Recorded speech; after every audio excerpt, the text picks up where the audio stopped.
Nobody saw it coming. Not the crew, not the passengers, not even Barron Trump himself. What started as a quiet flight from Phoenix to Los Angeles flipped into a national flashpoint somewhere over the desert skies, all because of one hat, a bright red MAGA cap perched on the head of the former president's youngest son. At Gate B7, the usual airport chaos buzzed around. But for those who noticed the 66 teenager walking in, wearing a gray hoodie, jeans, and that hat, everything slowed down. Barron moved with the calm confidence of someone who'd been watched his whole life. He didn't flinch at the stairs. He didn't need to. Whispers spread fast. "Is that? No way. That's Barron Trump." A few passengers tried to snap photos discreetly. A group of teens laughed nervously from behind a Starbucks kiosk, while some rolled their eyes. One woman in her late 50s muttered just loud enough behind him. Typical. Barron glanced back. Didn't glare, didn't scoff, just offered a polite, almost tired smile like he'd heard it all before because he probably had. Once on board, the tension tightened. Barron slid into a window seat in row 14, tucked his carry-on overhead, and leaned back. Outside, the Arizona sun beat down, casting golden streaks across the cabin. A flight attendant approached, a mid-40s woman in a sharp uniform with a sharp tone. Her name, tag, read Sarah Matthews, the kind of woman who didn't tolerate nonsense, and you could tell from a single look. Her eyes locked on the hat. "Excuse me, sir," she said, her voice smooth but edged. "Would you mind removing your hat for the flight?" Barron blinked in surprise. "Is it a rule?" Sarah paused, her eyes scanning the nearby passengers. Some looked away, others didn't. "No, it's not a rule," she admitted, "but it could make some people uncomfortable. We just want everyone to have a pleasant experience." Barron sat up straighter. His tone stayed respectful, but he didn't back down. "I'm not trying to make anyone uncomfortable," he said. "It's just a hat, and it means something to me." Sarah's mouth tightened. "I understand, but I'm asking as a courtesy. We don't want any disruptions." The cabin seemed to freeze.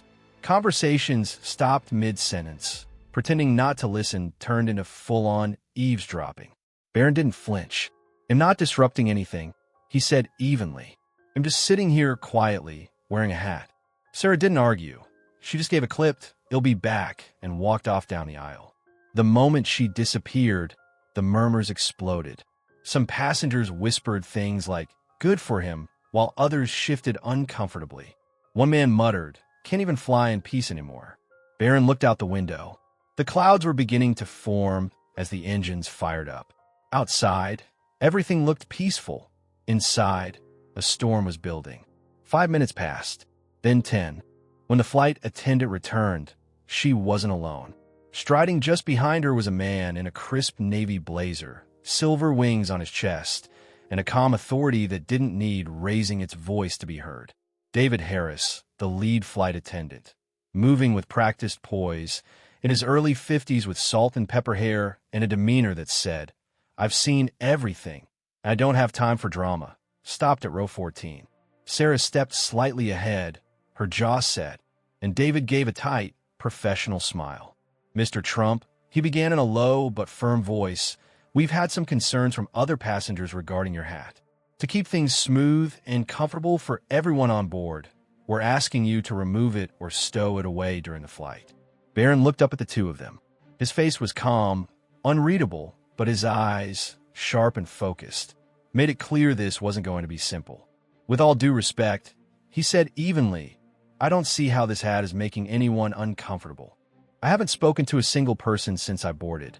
I'm not bothering anyone." The rows around him had gone quiet, neck cranes, heads tilted. A man across the aisle, maybe in his 40s, leaned forward. "Let the kid wear the hat," he said, his voice tinged with irritation. "It's not like he's yelling, 'Build the wall' or something." Sarah ignored the comment, and David pressed on. "This isn't personal, Mr. Trump," he said, maintaining a professional tone. "We're trying to avoid potential conflict on board. It's about the safety and comfort of all passengers." Barron shifted slightly, sitting up straighter. His voice stayed steady. He didn't blink. "I understand that," he said, "but I have the right to express myself. I'm not breaking any rules. I'm sitting here quietly, wearing a hat." The tension snapped tight, like a rubber band stretched to its limit. You could almost feel the cabin vibrate. Hushed voices turned into low arguments.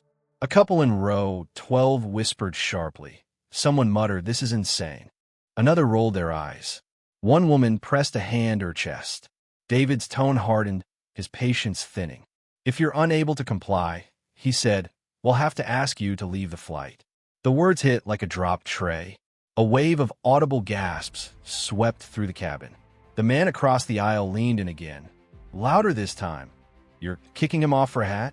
Seriously, this is nuts." From 2 rows back, a woman spoke up. "It's not just a hat," she snapped. "It's a symbol. A lot of people find it offensive. You should respect that." Barron turned slowly toward her, calm and controlled. "I respect your opinion," he said, "but respect goes both ways. I'm not asking anyone here to change what they wear or believe. I'm just sitting." David exhaled, his jaw tense. "Mr. Trump, this is your final warning. Please remove the hat, or we'll have to deplane you." The cabin became a vacuum, with everyone waiting and watching. Barron looked down at his hands, then back up. Slowly, he reached for his bag, unbuckled his seatbelt, and stood. No outburst, no speech, just a quiet nod and a long breath. He slung the strap of his carry-on over his shoulder, turned, and walked the length of the aisle with every eye locked on him. He didn't look back, he didn't hang his head, and he sure as hell didn't take off the hat. Outside, the door to the jet bridge slid open. Barron stepped through without missing a beat. Inside the cabin, the buzz erupted. Some clapped in quiet approval. Others whispered in outrage. A woman near the back muttered, "This country's gone crazy." Another shot back. He knew what he was doing. Barron stepped onto the jet bridge with the same calm expression had worn since boarding. No slamming of doors, no angry words, just quiet, measured steps. But anyone thinking ahead let the moment end. They clearly didn't know Barron Trump. An airline staffer stood waiting, a younger man in a navy vest, clipboard in hand, with a fake smile plastered on his face. "Mr. Trump," he began awkwardly, "would like to offer you a seat on a later flight. We're very sorry for the inconvenience." Barron didn't flinch. "Thanks," he said, his voice cool and steady, "but I'll make my own arrangements." No drama, no raised voice, just a clear boundary. And then he was gone, walking back into the terminal like he had all the time in the world. Inside the plane, things were far less composed. In seat 14C, a woman in glasses tapped furiously at her phone. "Unreal. Barron Trump just got kicked off my flight for a hat. I don't even like his family, but this is insane."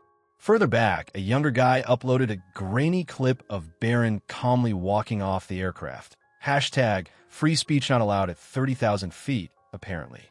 Within minutes, it was everywhere. Clips, tweets, Facebook rants flooding social media. Some made Barron out to be a silent symbol of resistance. Others accused him of intentionally provoking the crew. But it didn't matter which side you landed on. The moment had legs, and it was sprinting across the internet. Hashtag Barron Trump, hashtag MAGA flight, hashtag Hatgate, hashtag free to wear, all trending before the plane had even left the tarmac. Back in the terminal, Barron found a quiet corner. He sat down, his carry-on at his feet, and pulled out his phone. No aides, no PR team, just him. He stared at the screen for a second, thumbs hovering. Then he typed carefully and deliberately, "Removed from a flight today for wearing a hat." No shouting, no conflict, just a hat. No anger toward anyone. But I believe this is a conversation worth having. More to come. He hit post, and the internet detonated. Thousands of likes, retweets, shares. Within minutes, supporters flooded in, praising him for staying calm and standing his ground. Critics jumped in too, accusing him of leveraging his last name for attention. The divide was instant and brutal, just like everything else in American discourse these days. Meanwhile, back on the plane, the mood was shifting. The man across the aisle shook his head. They really kicked him off for that? Unreal. Even some of the passengers who had silently supported the crew now looked uneasy, stealing glances at one another. Had this gone too far? Up front, Sarah Matthews stood near the galley, her lips pressed into a thin line. She leaned toward David Harris and whispered, "I didn't think it would escalate like this. David looked up from his phone. where push notifications were already buzzing. Well, he said flatly, it's a thing now. Outside in the terminal, Barron didn't call for a car service. He didn't make a scene. He just walked, head high, red hat still on, out into the Arizona heat. He wasn't running from the spotlight. He was walking straight into it. By the time his Uber pulled away from Phoenix Sky Harbor, the story had gone full-blown national. News anchors debated it in real time. Conservative voices blasted the airline for infringing on free expression. Liberal pundits wrestled with the meaning of symbolism versus policy. Social media was a war zone. Freedom to Wear battled it out with, well, respect. The crew was in the trenches of the trending feed. Passengers from a flight started doing interviews with news outlets, each offering their own version of events, some sympathetic, some outraged. And then came the video. Somewhere in row 17, a passenger had filmed the whole thing. The video, clear, steady, and unedited, showed everything. Barron Trump, sitting calmly, never raising his voice, never flinching, as the tension in the cabin thickened with every frame. The flight attendant's tone grew sharper, but Barron, he stayed level, composed. By the time the plane landed in Los Angeles, the clip had millions of views. He's just a kid.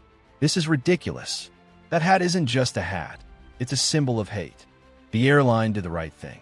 Free speech means free speech for everyone, or it means nothing. The internet was on fire. Cable news hosts pulled apart the confrontation from every angle. Commentators analyzed Barron's demeanor, inevitably comparing it to his father's famously combative style. But what struck people most was the contrast. Where Donald might have blasted back, Barron had stood his ground quietly. No outburst, no press team, just a teenager in a hat. And yet, through the roar of pundits, tweets, and talking heads, Barron said nothing. He didn't chase interviews. He didn't tweet rage. He waited. When family and advisors reached out offering guidance, he thanked them but declined. This is my experience, he later told a trusted family friend over the phone, and I want to address it in my own way. Meanwhile, the airline was getting torched online. Its social media accounts were drowning in fury. Some demanded an apology, others called for boycotts. A vague, corporate-sounding statement was posted on the airline's official page. Our goal is always to create a peaceful and welcoming environment for all passengers. We regret any misunderstanding. Too little, too late, the damage was done. Public opinion had already split in half. One side applauding the flight crew's decision, the other accusing them of blatant censorship. And then Barron moved quietly, deliberately. He knew he had a window, and he didn't want to waste it on outrage. He wanted to do something that might actually matter, something bigger than him, something that would challenge both sides of the debate. The next morning, he made an announcement online. He'll be speaking today in Santa Monica. Not to argue, just to share. I hope you'll listen. No hotel ballroom, no campaign flags, no security detail and sunglasses, just a modest community center a few blocks from the beach, folding chairs, a single podium, and no hat. Barron walked in wearing a simple navy blazer and jeans, no tie, no fanfare. He looked every bit like what he was, a kid caught in the middle of a storm. He didn't start. The room was packed. Reporters lined the back wall, cameras rolling, pens clicking. There was a hush as he stepped up to the mic. He looked out at the crowd, took a breath. Good morning, he began, his voice steady but soft. Yesterday, I was asked to leave a flight because of a hat I chose to wear, a hat that represents something I believe in. I didn't argue. I didn't yell. I left because, even if I disagreed, I believe in respecting rules. He paused, let that sink in, then continued, but this moment, it's not just about me. It's about something much bigger. Every eye was on him now. We live in a time where it's easy to judge, label, and cancel people based on a headline or a hat. That doesn't mean we shouldn't hold each other accountable, but it does mean we have to learn to listen again, to really listen. I'm not here to make this about politics. This isn't about right or left. This is about respect, the idea that we can disagree without being enemies, that we can share a flight, a classroom, a neighborhood, even if we don't share beliefs. The silence in the room was thick, but not uncomfortable. He didn't ramble, didn't point fingers, and didn't paint himself as a victim. He just told the truth, Straightforward, honest, measured. He looked out over the room one last time, then brought his message home. I don't hold anger toward the flight crew or the passengers who felt uncomfortable. I understand that symbols can mean different things to different people, but I believe our ability to coexist comes from understanding those differences, not silencing them. He paused, then said the words that would echo across headlines for the rest of the week. We're better than this. We have to be. And it starts with each of us choosing respect over resentment, dialogue over division. There was a beat of silence, then sustained, rising applause. Reporters shouted questions. Microphones were extended, but Barron didn't bite. He gave a quick smile, thanked the room, and walked off the stage. No spin, no script, just his message delivered and done. The fallout was instant. Clips of his speech rolled nonstop across every major network. Even outlets, traditionally critical of the Trump family, took a different tone. Phrases like mature beyond his years, measured and composed, and a surprising voice of unity showed up in segments across CNN, Fox, MSNBC, and international broadcasts alike. Twitter, TikTok, and Instagram lit up. Reactions poured in. Many were surprised. Many were impressed. This young man just taught America how to disagree without destroying each other. 18 years old and more mature than most grown-ups in politics. Didn't agree with the hat, but the kid handled it with class. It wasn't just keyboard warriors, either. A woman who had been sitting just a few rows behind Barron on that flight posted, I didn't agree with the hat, but I have to admit, Barron Trump didn't raise his voice, didn't snap back. He stood his ground respectfully. And what he said today, that took guts. As Barron's word spread, so did its impact. For him, this wasn't about headlines or internet fame. It was about cutting through the noise. He didn't want a war. He wanted a conversation. And somehow, against all odds, he'd sparked one. The airline, on the other hand, wasn't so lucky. Their first statement, cold and corporate, backfired hard. Critics blasted it as tone-deaf and non-apologetic. Under pressure, they released a more direct follow-up. We acknowledge that the situation could have been handled with greater sensitivity and professionalism. We are reviewing our protocols and committing to enhanced staff training to ensure this doesn't happen again. Sarah Matthews, the flight attendant at the center of the controversy, released a personal note as well. I never meant to escalate the situation. I let my judgment be clouded by fear of conflict. Watching Mr. Trump's response afterward, I can say sincerely he handled it with more grace than I did. But the real story wasn't just about an airline or a hat. It was about what happened next. Across the country, teachers, mentors, and even community leaders began using Barron's speech as a case study in conflict resolution.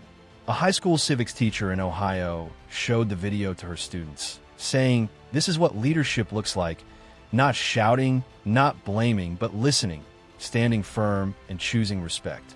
Colleges invited Barron to speak on panels. Podcasts wanted his take. Schools reposted his message on their bulletins. Even international outlets picked up the story. European headlines read, "Young Trump calls for dialogue in divided America," while in Asia, local news anchors praised his tone and poise. The irony was heavy and not lost on anyone. Here was a Trump, known for a name that often ignites firestorms, standing at the center of one, not by fanning flames, but by refusing to throw fuel. In the days that followed, Barron Trump, once a teenager known mostly for his last name, became something else entirely. He was being talked about not because of controversy, but because of his composure, not for what he wore, but for how he responded when it mattered most. Barron didn't chase the spotlight. He let pass. He turned down talk shows, declined podcast invites. When a journalist managed to catch him outside a coffee shop in Santa Monica and asked why he'd step back, his answer was simple. I said what I needed to say. Now it's time for others to talk. And people did talk. Not just on cable news or Twitter, but at dinner tables in high school classrooms and around office water coolers. The debate had evolved from a red hat to something far more universal. Where's the line between personal freedom and public comfort? Can we disagree without division? Barron's part in it all had become a case study. A moment that could have been just another shouting match had instead sparked something quieter but deeper. Weeks passed. The viral buzz faded, but not the impact. Clips of his press conference continued to rack up millions of views. Teachers still shared his speech in classrooms. And long after the headlines moved on, the questions he raised kept resurfacing. Editorials poured in from all sides of the political spectrum. Even outlets that had rarely written a kind word about the Trump family gave credit where it was due. In a world addicted to volume, one columnist wrote, "Barron Trump showed us that dignity doesn't need a megaphone."